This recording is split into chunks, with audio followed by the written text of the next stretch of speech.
அனைத்திந்திய அண்ணா திராவிட முன்னேற்ற கழகத்தின் பொதுச் செயலாளர்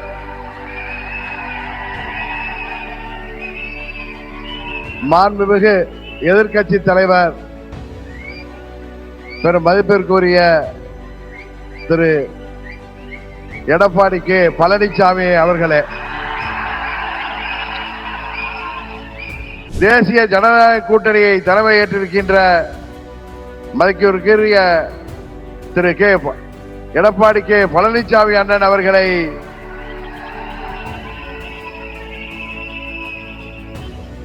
முழுமனதோடு ஏற்றுக்கொண்டு வந்திருக்கிறோம். எங்களுக்குள் இருந்த சண்டையால் பிரிந்து இருந்தோம் என்பது உண்மை. இன்றைக்கு எல்லாவற்றையும் தூக்கி எறிந்துவிட்டு இன்றைக்கு வசந்த பஞ்சமி, தை மாதம் பிறந்த பிறகு வழி பிறக்கும் என்பார்கள். அதிலும் இந்த வசந்த பஞ்சமி என்பது உலகத்தையே இயக்குகின்ற சக்தியின் ஆற்றல் பெருக தொடங்குகின்ற நாள் என்பது நமது மக்களின் நம்பிக்கை. இந்த வசந்த பஞ்சமி அன்றைக்கு தமிழ்நாட்டிற்கு வருகை புரிந்திருக்கின்ற, தமிழ்நாட்டில் ஆட்சி மாற்றத்தை உருவாக்கி மீண்டும் மக்களாட்சியை உருவாக்குவதற்காக வருகை புரிந்திருக்கின்ற இந்தியாவின் பிரதமர், நமது தேசிய ஜனநாயக கூட்டணியின் தேசிய தலைவருமாகிய மாண்புமிகு பிரதமர் அவர்களே, நமது தேசிய ஜனநாயக கூட்டணியின் தமிழ்நாடு தலைவர், அனைத்திந்திய அண்ணா திராவிட முன்னேற்ற கழகத்தின் பொதுச் செயலாளர்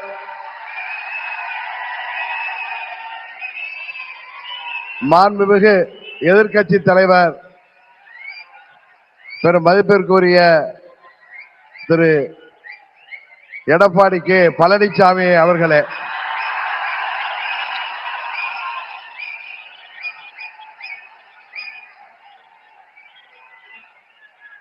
மாண்புமிகு மத்திய அமைச்சர் பியூஷ் கோயல் அவர்களே, எனது அருமை நண்பர் மத்திய அமைச்சர் மாண்புமிகு எல் முருகன் அவர்களே, தமிழ்நாடு பாரதிய ஜனதா கட்சியின் தலைவர் எனது அருமை சகோதரர் நயினார் நாகேந்திரன் அவர்களே, பாட்டாளி மக்கள் கட்சியின் தலைவரும் முன்னாள் மத்திய அமைச்சருமாகிய டாக்டர் திரு அன்புமணி ராமதாஸ் அவர்களே, மற்றும் வருகை புரிந்திருக்கின்ற நமது தேசிய ஜனநாயக கூட்டணியின் அங்கம் வகிக்கின்ற தலைவர்களே, வருகை புரிந்திருக்கின்ற நமது தேசிய ஜனநாயக கூட்டணியின் நிர்வாகிகளே, செயல் வீரர்களே, வீராங்கனைகளே, உங்கள் அனைவரையும் அம்மா மக்கள் முன்னேற்ற கழகத்தின் சார்பில் இந்த நேரத்தில் எனது நெஞ்சம் நிறைந்த வணக்கங்களை தெரிவித்துக் கொள்கின்றேன். தொடர்ந்து 3 முறை இந்தியாவின் பிரதமராக இந்திய மக்களால் தமிழ்நாட்டிலே நடைபெற்றுக் கொண்டிருக்கின்ற இந்த மக்கள் விரோத குடும்ப ஆட்சியை முடிவுக்கு கொண்டு வர வேண்டும் என்கிற ஒரே நோக்கத்தோடு அம்மா மக்கள் முன்னேற்ற கழகம் இந்த கூட்டணியிலே வர வேண்டும் என்று அவர்கள் விரும்பினார்கள். இன்றைக்கு நாங்கள் முழுமனதோடு தமிழ்நாட்டிலே தேசிய ஜனநாயக கூட்டணியை தலைமையேற்றிருக்கின்ற மதிப்பிற்குரிய திரு எடப்பாடி கே பழனிசாமி அண்ணன் அவர்களை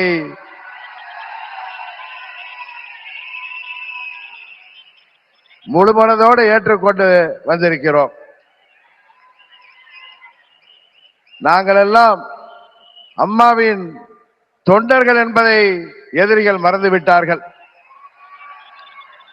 புரட்சி தலைவர் வழிவந்தவர்கள், இதய தெய்வம் அம்மாவின் தொண்டர்கள் நாங்கள். எங்களுக்குள் சண்டை சச்சரவுகள் இருந்தது உண்மைதான். ஆனால் தமிழ்நாட்டின் நலனை கருதியும் அம்மா மக்கள் முன்னேற்ற கழகத்தின் நலனை கருதியும் மாண்புமிகு பிரதமர் அவர்களின் அழைப்பை ஏற்று நாங்கள் எங்கள் மனதிலே இருந்த எல்லா கோபதாபங்களையும் விட்டுவிட்டு 21 நம்மால் முடியாமல் போன அம்மாவின் ஆட்சியை உறுதியாக தமிழகத்திலே ஏற்றிட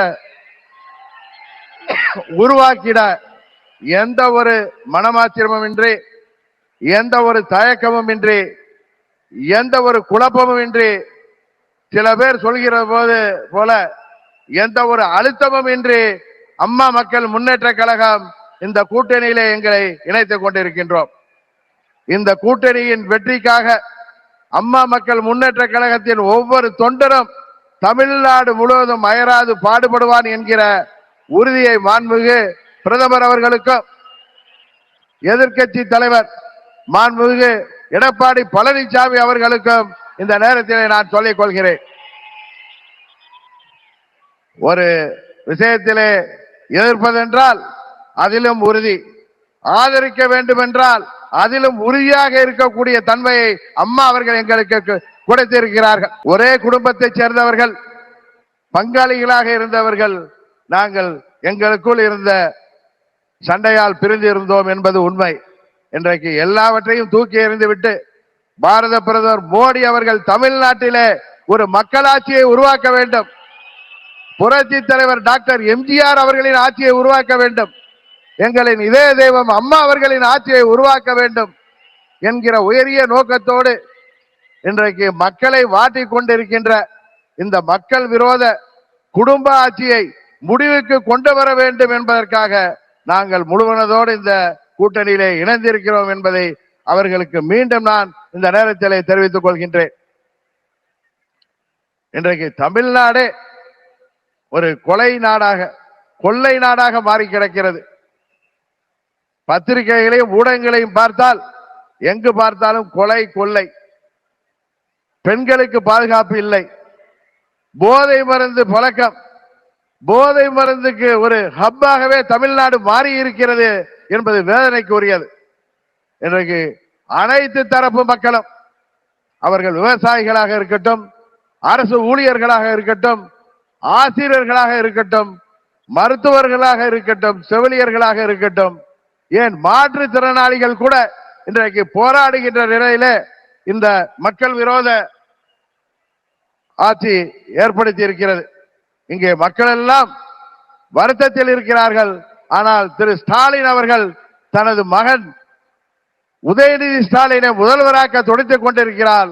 அதை, அந்த குடும்ப ஆட்சியை உறுதியாக நாம் முறியடிப்போம். தமிழ்நாட்டிலே மீண்டும் மக்களாட்சியை, புரட்சி தலைவர் ஆட்சியை, அம்மா அவர்களின் ஆட்சியை உறுதியாக உருவாக்குவோம் என்று கூறி வாய்ப்புக்கு நன்றி சொல்லி விடைபெறுகிறேன். நன்றி, வணக்கம்.